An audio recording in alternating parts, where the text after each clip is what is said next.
Hello बच्चों, आप सभी का स्वागत है मेरे अपने यूट्यूब चैनल पर। आज हम करेंगे 10th क्लास हिंदी मीडियम की साइंस करेंगे। आज पहला लेसन करेंगे, आज लेसन नंबर फर्स्ट, जिसका नाम हमारे पास आपको पता ही है, रासायनिक अभिक्रियाएं तथा समीकरण है। यानी रासायनिक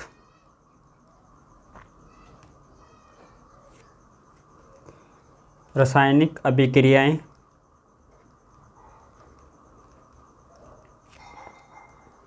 तथा समीकरण, ये आपके पास लेसन का नाम है। सबसे पहले लेसन का नाम आपको पता होना चाहिए।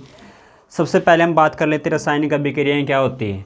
रासायनिक अभिक्रिया वो अभिक्रियाएं होती है, जो भी प्रक्रिया होती है, कोई भी नई चीज़ बनती है, उसको हम रासायनिक अभिक्रियाएं बोलते हैं। जैसे हम अभी इसकी डेफिनेशन किस प्रकार लिखें साइंस के अनुसार, वे प्रक्रियाएं हैं जिसमें नए गुणधर्म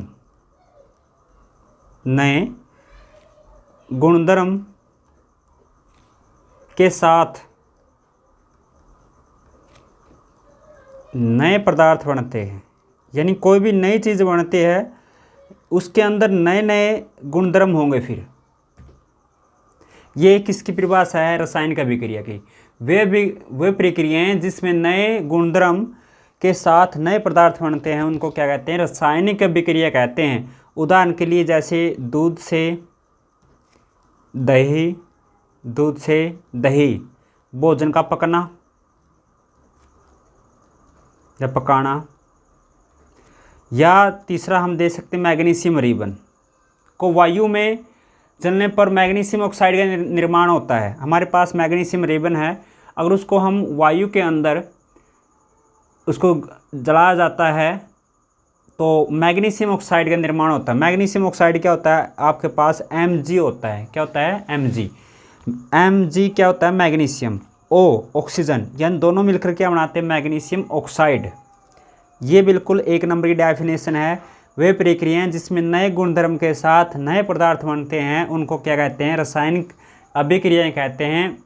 उदाहरण के लिए दूध से दही, भोजन का पकना, मैग्नीशियम रिबन को वायु में जलने पर मैग्नीशियम का निर्माण होना, ये क्या कहलाता है? रासायनिक अभिक्रियाएं की परिभाषा थी। इसके बाद हम बात कर लेते हैं, अब इसके भी कुछ लक्षण हैं। जब रासायनिक अभिक्रियाएं होती है, उस टाइम क्या क्या होता है? उसके अभिलक्षण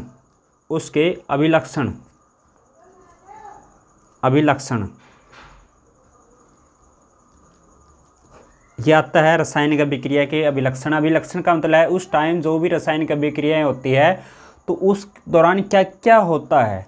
सबसे पहले गैस का उत्सर्जन का मतलब निकलना। उत्सर्जन का मतलब क्या है? निकलना, गैस का निकलना। जैसे हम उदाहरण दें, अगर आप जिंक और H2SO4 क्या होता है? आपके पास सल्फ्यूरिक अम्ल होता है। अगर इन दोनों के बीच में हम रिएक्शन करते हैं तो यहाँ पर हाइड्रोजन गैस प्राप्त होती है। हमने यहाँ से क्या होती है? हाइड्रोजन गैस निकलती है। इस तरीके से होती है। यानी हम इसमें इस प्रकार की रिएक्शन होगी। यहाँ से होगा जिंक सल्फेट प्लस में H2, यहाँ पर क्या होगा? यानी जिंक प्लस H2SO4, और यहाँ से किस में कन्वर्ट होगा? Zinc sulphate plus H2। यहाँ पर कौन सी गैस निकलती है? H2, यानी हाइड्रोजन गैस निकलती है। हम उदाहरण दे सकते हैं, जब जिंक और सल्फ्यूरिक अम्ल के बीच रासायनिक अभिक्रिया होती है तो उस टाइम हाइड्रोजन गैस निकलती है। एक तो ये अभिलक्षण था। दूसरा, यहाँ तक कोई डाउट? फिर इसके बाद टेम्परेचर में भी चेंज हो जाता है। तापमान में परिवर्तन का मतलब है जब भी पहले किसी चीज़ का टेम्परेचर और कुछ था, अब रिएक्शन होने के बाद टेम्परेचर उसका क्या पता हाई हो जाए, कम हो जाए। ठीक है, तो उस टाइम जैसे हम उदाहरण ले लेते हैं, आपने पता ही होगा जो चूना होता है, जिस जो सफ़ेदी करते हैं चूना, अगर हम चूने में अगर पानी डाल दें, चूने में अगर पानी डाल दें चूने में अगर हम पानी डाल दें तो उस टाइम क्या होगा, हमारे पास उस अभिक्रिया से बुझा हुआ चूना प्राप्त होगा, बुझा हुआ चूना प्राप्त होगा, और उसमें काफ़ी मात्रा में ऊष्मा निकलती है, उसमें बुलबुले उठते हैं। आपको पता हो कली करते हैं जब सफ़ेदी होती है ना, उसमें अगर पानी डाल देते हैं, वहाँ पर क्या होता है, वो जो बिक्कर है जो भी आपने लिया है वो बिल्कुल क्या होगा, गर्म हो जाएगा, और वहाँ से क्या निकलेगी, वाफ निकलना शुरू हो जाएगी। ठीक है, उस टाइम क्या होता है, टेम्परेचर में परिवर्तन। पहले चुनने में क्या टेम्परेचर नॉर्मल था, अगर उसमें हम पानी डाल देते हैं टेम्परेचर क्या होगा, हाई हो जाएगा उसका थोड़ा। ठीक है, यानी क्या होता है, चूना तथा पानी के अभिक्रिया के साथ चूना, बुझा हुआ चूना प्राप्त होता है, और जिससे काफ़ी मात्रा में क्या निकलती है, ऊष्मा निकलती है। एक उदाहरण ये दे सकते हैं आप। इसके बाद है तीसरा, अवस्था में परिवर्तन। अवस्था में परिवर्तन, अवस्था में परिवर्तन, अवस्था में परिवर्तन। अवस्था में परिवर्तन का मतलब है, अगर आपके पास पहले ठोस है, अगर वह द्रव में भी कन्वर्ट हो सकता है, अगर आपके पास पहले ही द्रव है वो गैस में भी कन्वर्ट हो सकता है। ये अवस्थाएं होती हैं, 3 अवस्थाएं होती है आपकी, ठोस, द्रव, गैस, और एक प्लाज्मा भी होती है। यहाँ पर मुख्य तीन ही होती है, ठोस, द्रव, गैस। और यहाँ पर अगर आपके पास मान लेते हैं जैसे कार्बन मोनोऑक्साइड है, कार्बन मोनोडाइऑक्साइड, या आपके पास CO होता है, कार्बन मोनोऑक्साइड CO। अगर हम हाइड्रोजन के साथ क्रिया करें, हाइड्रोजन के साथ क्रिया करें, यहाँ पर हमें क्या मिलता है, मैथनॉल प्राप्त होता है। क्या मिलता है, मैथनॉल। मैथनॉल किस प्रकार का होता है, द्रव टाइप का होता है। ठीक है, यहाँ पर क्या था, CO था, यानी आपके पास कार्बन मोनोऑक्साइड था, अगर हाइड्रोजन गैस मिलाई, गैस थी, ये किस में कन्वर्ट हुआ, मैथनॉल में। मैथनॉल क्या आपके पास, द्रव है, मैथनॉल क्या है, द्रव, यानी अवस्था में परिवर्तन हुआ। यहाँ पर गैस थी, गैस से किस में कन्वर्ट हुआ, ये आपके पास द्रव में कन्वर्ट हो चुका है। ठीक है, एक उदाहरण ये दे सकते हैं। इसके बाद है पॉइंट नंबर 4, रंग में परिवर्तन। रंग में परिवर्तन, रंग में परिवर्तन। तो रंग में परिवर्तन आपको पता ही है, जब भी हम कोई भी चीज़ को बाहर छोड़ देते हैं, लोहे की चीज़ को, उस पर एक भूरे रंग की परत चढ़ जाती है, जिसको जंग लगना बोलते हैं देसी लैंग्वेज में। किसी चीज़ को जंग लगना, यानी लोहे को जंग लगना। उदाहरण दे सकते हैं, लोहे को जंग लगना, लोहे को जंग लगना, ये इसमें उदाहरण दे सकते हैं। एक और रह चुका है। उसके बाद अवशेप भी बनते उसके अंदर। अवशेप का मतलब मान लेते हैं कि उसके अंदर जो कि इम्प्योरिटी बोलते हैं जिसको, अशुद्धियाँ बच जाती है नीचे, तो अवशेप का बनना, अवशेप का बनना, यानी कोई भी अगर लेड नाइट्रेट है, लेड नाइट्रेट की अगर हम पोटेशियम ऑक्साइड के साथ क्रिया करते हैं तो लेड आयोडाइड बनता है, तो उस टाइम उसके वहाँ पर पीले पीले रंग के पदार्थ बनते हैं, छोटे छोटे, जो अशुद्धियाँ होती है, वो अवशेष बनता है यहाँ पर। ये आपके पास 4 थे, यानी सबसे पहले हमने रासायनिक अभिक्रियाएँ की, फिर उसके बाद अभिलक्षण की उसकी। ठीक है, तो इस तरीके से हमने एक टॉपिक कन्वर्ट कर लिया हमने रासायनिक अभिक्रियाएँ का। और इसके बाद हम बात कर लेते हैं थोड़ी और रासायनिक समीकरण की। नेक्स्ट टॉपिक होगा आपके पास रासायनिक समीकरण का। कर सकते इतना, तो अब देख लेते हैं रासायनिक समीकरण। पहले हमने पढ़ी रासायनिक अभिक्रियाएँ, और अब पढ़ेंगे रासायनिक समीकरण। 10वीं क्लास का मेन टॉपिक है, और बड़ी क्लास भी वाले भी कर सकते हैं। रासायनिक समीकरण, रासायनिक समीकरण क्या होती है?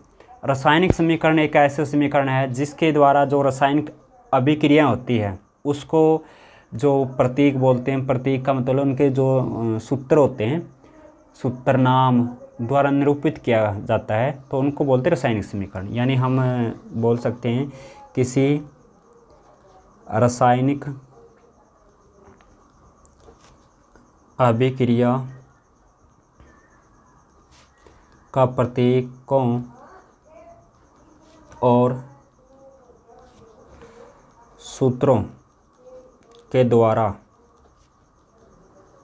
निरूपण किया जाता है उसे रासायनिक समीकरण कहते हैं। क्या कहते हैं? रासायनिक समीकरण। जैसे हम बोल देते हैं कि मैग्नीशियम रिबन को वायु में जलने पर मैग्नीशियम ऑक्साइड प्राप्त होता है। ये तो आपका जैसे मैग्नीशियम रिबन है, यहाँ पर लिखेंगे magnesium ribbon, magnesium plus oxygen यहाँ से क्या मिलकर बनता है? Magnesium oxide. क्या बनता है? मैग्नीशियम ऑक्साइड प्राप्त होता है हमें, मैग्नीशियम ऑक्साइड ये प्राप्त हुआ। यह मैग्नीशियम या ऑक्सीजन है या मैग्नीशियम ऑक्साइड। यहाँ पर बीच में प्लस का निशान लगाते हैं, यहाँ पर एरो दे देते हैं। तो यहाँ पर इसके बाद हम इसका सिंबल लिखेंगे मैग्नीशियम का सूत्र क्या होता है? Mg होता है। और ऑक्सीजन आपके पास क्या होता है? O2। तो यहाँ से क्या बनेगा आपके पास? MgO। क्या बनेगा? MgO, यानी मैग्नीशियम ऑक्साइड प्राप्त होगा। इस तरीके से हम एक रासायनिक समीकरण का भी हम उदाहरण दे सकते हैं। इस तरीके से कोई भी रासायनिक प्रक्रिया अभिक्रियाएं हैं उसको सूत्रों और प्रतीकों के द्वारा लिखा जाता है तो उसको रासायनिक समीकरण कहते हैं। आपके पास ये रहा मैग्नीशियम प्लस ऑक्सीजन किसके इक्वल होता है? मैग्नीशियम ऑक्साइड के बराबर होता है। ठीक है, ये आसान सा था मैग्नीशियम यानी रासायनिक अभिक्रिया। रासायनिक अभिक्रिया में अब ये दो चीज़ें होती हैं, ये भी होता है। अब इनकी बात है, अब बात आती है अभिकारक। अभिकारक क्या होते हैं और उत्पाद। अभिकारक और उत्पाद क्या होते हैं? देखिए, अभिकारक की बात कर लेते हैं। क्या होते हैं? कोई भी रासायनिक अभिक्रिया में भाग लेते हैं तो उनको क्या कहते हैं? अभिकारक कहते हैं। वे पदार्थ रासायनिक अभिक्रिया में भाग लेते हैं उसे अभिकारक कहते हैं। क्या कहते हैं? अभिकारक कहते हैं। ठीक है, और ये तो बात थी अभिकारक की। जैसे अभिकारक कौन से हुए? यहाँ पर अभिकारक इसमें ये दोनों है, ये दोनों। यह कौन सी साइड में होते हैं? लेफ्ट साइड में होते हैं, लेफ्ट साइड में। और राइट साइड में क्या होता है आपके पास? ये उत्पाद होता है, इसको बोलते हैं उत्पाद। यानी यहाँ पर उत्पाद की डेफिनेशन लिखेंगे, उत्पाद की यानी रासायनिक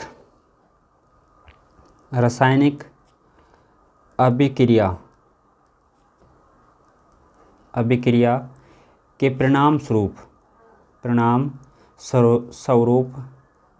यानी रासायनिक अभिक्रियाएं होती है जिसके दौरान अगर कोई भी नई चीज़ बनती है तो उत्पन्न नए पदार्थ बनते हैं, उनको क्या बोलते हैं? उत्पाद बोलते हैं। ठीक है, रासायनिक अभिक्रिया के जो परिणाम स्वरूप उत्पन्न होते हैं हमारे पास उसको बोलते हैं नए पदार्थ बनते हैं, उनको क्या बोलते हैं? उत्पाद बोलते हैं। उत्पाद को हमेशा किस साइड में लिखा जाता है? लेफ़्ट साइड में लिखा जाता है। और जो आपके पास होते हैं ये किस साइड में होते हैं? लेफ़्ट साइड में होते हैं उत्पाद। इनको उत्पाद बोलते हैं। ये आपके पास क्या होता है? ये अभिकारक है, ये आपके पास क्या? उत्पाद है। तो इस तरीके से हम इसको भी टॉपिक को कर सकते हैं। ये तो आपके पास इतना था। इसके बाद हम करेंगे संतुलित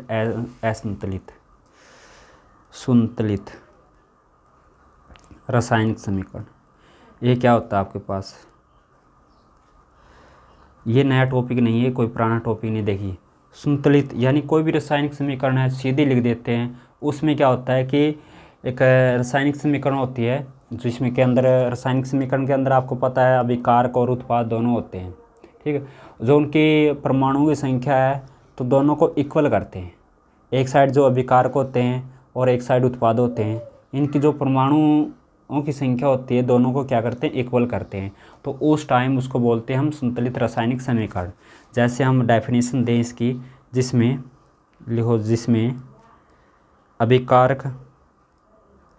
अभिकारकों और उत्पाद में प्रत्येक तत्व के परमाणुओं की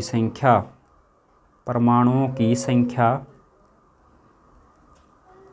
बराबर हो, यानी दोनों साइड क्या करते हैं, परमाणु की संख्या बराबर करते हैं, तो उस टाइम उसको क्या बोलते हैं, संतुलित रासायनिक समीकरण कहते हैं। जैसे हम उदाहरण ले लेते हैं जिंक, जिंक प्लस में H2SO4, H2SO4 क्या होता है, आपके पास सल्फ्यूरिक अम्ल होता है, ये आपके पास क्या होता है जिंक, और ये आपके पास क्या होता है सल्फ्यूरिक अम्ल।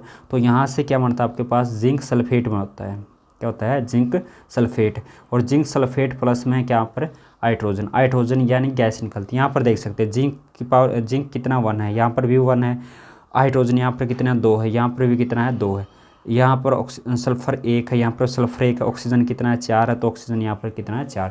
तो इस टाइप्स को, इसको बोलते हैं संतुलित रासायनिक समीकरण, यानी दोनों साइड क्या करते हैं, इक्वल कर देते हैं परमाणु की संख्या को।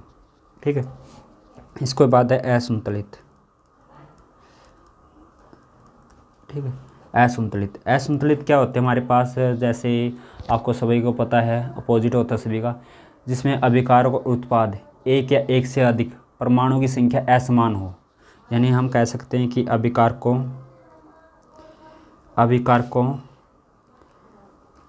और उत्पादों में एक या अधिक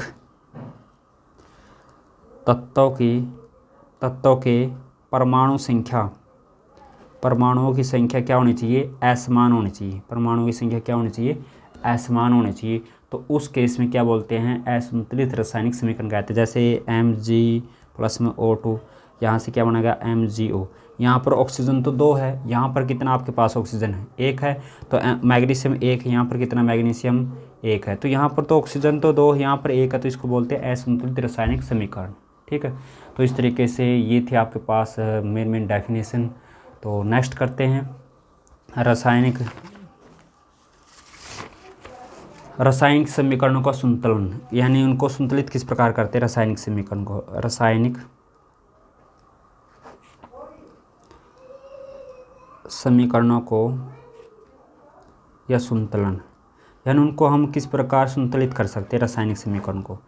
सबसे पहले क्या करते हैं, कोई भी रासायनिक समीकरण होती है उसके अंदर अगर उत्पाद है या विकारक है, प्रत्येक परमाणु की संख्या बराबर करने की प्रक्रिया, यह तो आपको पता है संतुलन कहलाता है। तो उसमें हम किस प्रकार करते हैं, क्या क्या नियम है।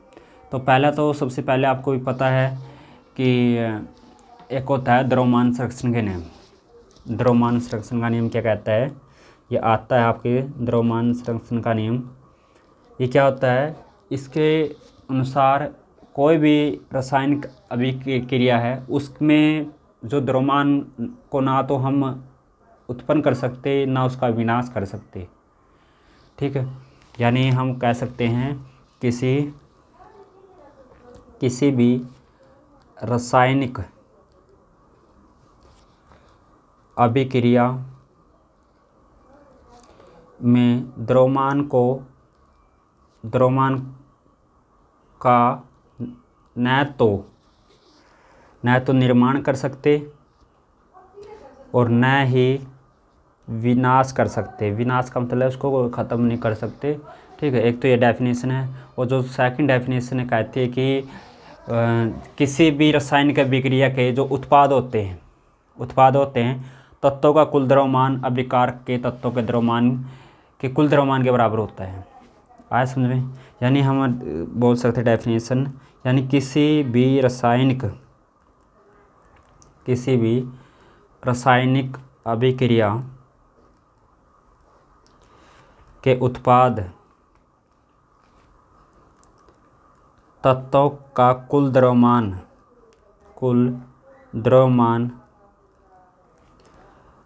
अभिकारक तत्वों के कुल द्रव्यमान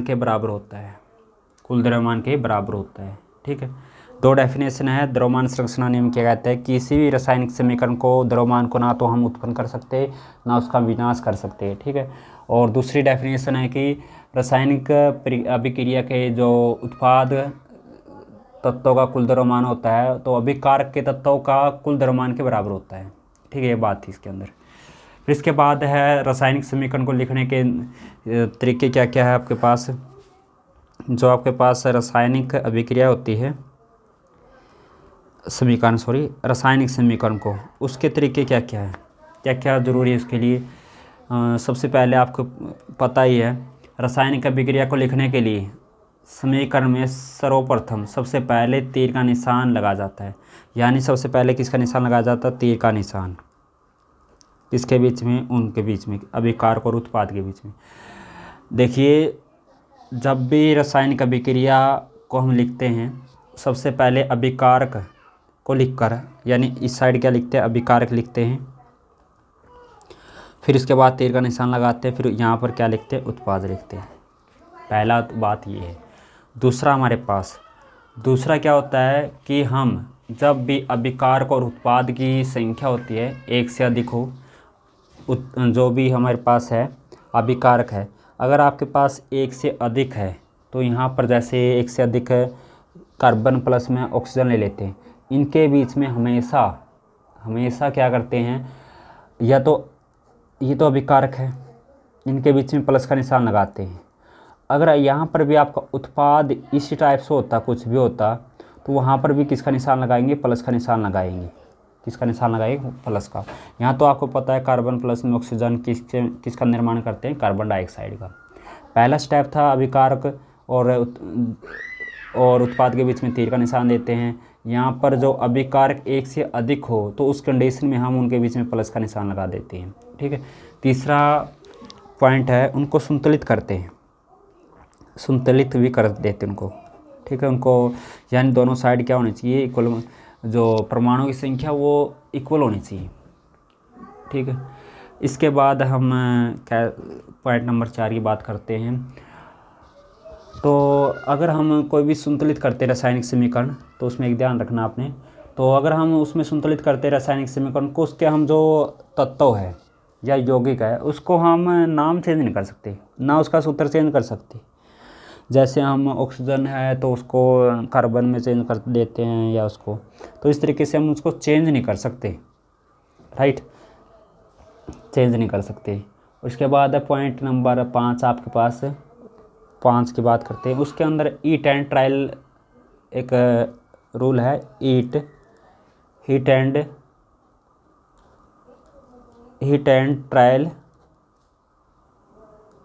ट्रायल विधि बोलते हैं जिसको, हीट एंड ट्रायल रूल। ठीक है। उसके अंदर क्या करते हैं कि ये ही होता है आपके पास, जैसे परमाणु संख्या इक्वल करते हैं उसके अनुसार होता है। जैसे एक टेबल बना लेते हैं, यहाँ पर सभी तत्व लिख लेते हैं, तो यहाँ पर इसको अगर 5 चाहिए तो यहाँ पर 3 है, तो इसको कितने से गुणा करेंगे इक्वल करने के लिए। इस तरीके से वो हीट एंड ट्रायल रूल होता है, वो हम आगे सिखा देंगे। ठीक है, तो यहाँ तक आप देख सकते हैं। और इसके बाद है पॉइंट नंबर 6 में। पॉइंट नंबर 6 में जब भी हम अभिक्रिया लिखते हैं संतुलित करने के बाद, उसके अंदर उसकी भौतिक अवस्थाएँ लिखते ज़रूरी है, भौतिक अवस्थाएँ भी लिखनी ज़रूरी है। जैसे आपको पता है कोष्ठक के अंदर लिखते हैं, एस लिख दिया, सॉलिड के लिए एस लिखते हैं, और द्रव के लिए एल लिखते हैं, और गैस के लिए जी लिखते हैं छोटा, और जो आपके पास होता है ना जलीय विलयन ए क्यू इक्वा सोल्यूशन बोलते हैं जिसको, और जैसे CaO यहाँ पर एस लिखते हैं सॉलिड। इसके बाद जैसे H2O है, ठीक है, ये आपके पास लिक्विड होता है, यहाँ से CaOH ट्वाइस, ये आपके पास जो क्या होता है इक्वा सोल्यूशन होता है। तो इस तरीके से हम लिख देते हैं इसको। ठीक है। और अब एक बात और है, जो अभिक्रिया होती है ये उत्क्रमणीय अभिक्रिया होती है। ये यानी जो अभिक्रिया होती है ना दोनों साइड हो सकती है, उत्पाद का अभिकारक में, अभिकारक का उत्पाद में। उस कंडीशन में हम इस तीर का निशान का प्रयोग करते हैं दोनों साइड में। जब भी अभिक्रिया दोनों साइड में होते हैं ना, तो उस तरीका इसका निशान करते हैं उत्क्रमणीय अभिक्रिया बोलते हैं उनको, उत्क्रमणीय अभिक्रियाएँ। और अनुत्क्रमणीय अभिक्रियाएँ क्या होती है, जैसे कि वो एक ही साइड में होती है, जैसे ये रही। ठीक है। और उसके बाद हम कर देते हैं, उसके जो होते हैं ना ताप होता है, टेम्परेचर, ताप, दाब, टेम्परेचर, हम उत्प्रेरक, ये सभी इसके ऊपर लिखते हैं, तीर के ऊपर। तीर जैसे यहाँ पर लिख देते हैं ताप 273 केल्विन है, यहाँ पर द्रव इतना है, KMnO4 लिया है। जो भी यहाँ पर जो भी होता है ना, जो भी ताप है, दाब है या उत्प्रेरक है, तो यहाँ हम तीर के ऊपर ही लगाते हैं इसका। ठीक है। और ऊष्माक्षेपी में ऊष्मा प्लस में दर्शाया जाता है, जो आपकी दाईं ओर होती है, राइट साइड में होती है। राइट साइड में होती है तो जो ऊष्मा होती है वो प्लस में लिखते हैं। अगर हम ऊष्मा माइनस में आती है तो वहाँ पर इसका मतलब क्या है, ऊष्मा शोष्य विक्रिया बनेगी। ठीक है, ऊष्मा शोष्य विक्रिया और ऊष्माक्षेपीय विक्रिया जिसके अंदर ऊष्मा निकलती है, ऊष्मा शोष्य विक्रिया क्या होती है जिसमें ऊष्मा खत्म होती है। ये दोनों क्या लिखते हैं, दाईं ओर लिख देते हैं। ठीक है भाई, ये आज का टॉपिक था और यहाँ से रिलेटेड आप प्रश्न कर सकते हैं। कौन कौन से प्रश्न बनते हैं यहाँ तक आप पाठ्य पुस्तक के प्रश्न भी कर सकते हैं। पाठ्य पुस्तक के प्रश्न है, वायु में जलने से पहले मैग्नीशियम रिबन को साफ़ क्यों किया जाता है, ये प्रश्न आता है। तो मैग्नीशियम रिबन को साफ़ करने के लिए पहले क्या करते हैं, जो वायु का प्रवाह होता है तो मैग्नीशियम जो ऑक्साइड होता है उस पर सफ़ेद रंग की परत चढ़ जाती है। तो वो जो परत होती है मैग्नीशियम के जलने में बाधक, यानी वह बाधक पहुंचा देती है, बाध्य पहुंचाती है, तो जिससे मैग्नीशियम रिबन को, इसलिए ऑक्साइड उसको हटाने के लिए हम रेगमार्क से इसको साफ कर देते हैं। आज समझे, जो मैग्नीशियम रिबन होता है ना उसको क्या करते हैं, जब हम वायु में जलाते हैं तो उस टाइम उसके ऊपर एक मैग्नीशियम ऑक्साइड की सफ़ेद रंग की परत होती है और उसको हम, वो क्या होती है, जलने में बाधक होती है, तो उसको हम इसलिए साफ़ कर देते हैं कि वो ठीक रूप से जल जाए। ये एक प्रश्न था। और इसके बाद एक प्रश्न और है, और रासायनिक समीकरण को संतुलित किस प्रकार कर सकते हैं। पहला जो प्रश्न था हाइड्रोजन प्लस क्लोरीन और हाइड्रोजन क्लोराइड में बनता है, यानी हाइड्रोजन H2 लिखेंगे और क्लोरीन के लिए Cl2, और यहाँ पर क्या बनेगा आपके पास 2H2 यानी 2HCl, यानी क्या बना आपके पास हाइड्रोजन क्लोराइड। ठीक है, यहाँ पर देख सकते हैं हाइड्रोजन 2 है तो क्लोरीन भी कितने 2 है, यहाँ पर क्लोरीन 2, यहाँ पर भी कितने हैं आपके पास 2 है। तो इस तरीके से हम कर सकते हैं। पहला पार्ट था। दूसरा पार्ट है बेरियम क्लोराइड। बेरियम क्लोराइड क्या होता है, BaCl2, ये बेरियम क्लोराइड होता है। इसके बाद है एल्यूमिनियम सल्फेट। एल्यूमिनियम सल्फेट होता है Al2SO4 और 3, ये आपके पास एल्यूमिनियम सल्फेट होता है। इससे क्या बनता है, बेरियम सल्फेट। बेरियम सल्फेट होता है BaSO4 और इसके बाद होता है एल्यूमिनियम क्लोराइड, ये होता है आपके पास AlCl3। यहाँ पर देख सकते हैं एल्यूमिनियम कितने 2, यहाँ पर कितना है 1 है, इसको हम 2 से गुना करेंगे। ठीक है, और यहाँ पर तो क्लोरीन 3 दूनी 6, क्लोरीन यहाँ पर 3 था, यहाँ पर कितना 2, तो 3 दूनी 6, तो यहाँ पर कितना करना पड़ेगा, हमने 3 से इसको गुना करनी पड़ेगी। ठीक है, और यहाँ पर देख सकते हैं बेरियम कितना था, यहाँ पर भी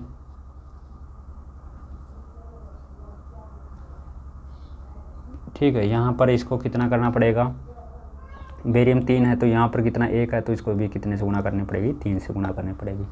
तो इस तरीके से हम बैलेंस कर सकते हैं। एक और रह गया यहाँ पर, जो सोडियम है, जो सोडियम आपका सोडियम Na प्लस में जल आपके पास होता है H2O, और इसके बाद है सोडियम हाइड्रोक्साइड प्लस हाइड्रोजन। तो इसको हम किस प्रकार लिखते हैं, तो सोडियम आपके पास Na होता है, जल का सूत्र H2 होता है, तो ये किस में बनता है NaOH2, यानी सोडियम हाइड्रोक्साइड प्लस में हाइड्रोजन गैस निकलती है। इसको बैलेंस किस प्रकार करें, यहाँ पर हाइड्रोजन 2 है, यहाँ पर भी 2 है, यहाँ पर ऑक्सीजन 1 है, यहाँ पर भी ऑक्सीजन 1 है, यहाँ पर हाइड्रोजन कहाँ से आया, तो इसको बैलेंस करने के लिए इसको कितने से गुणा करनी पड़ेगी, 2 से।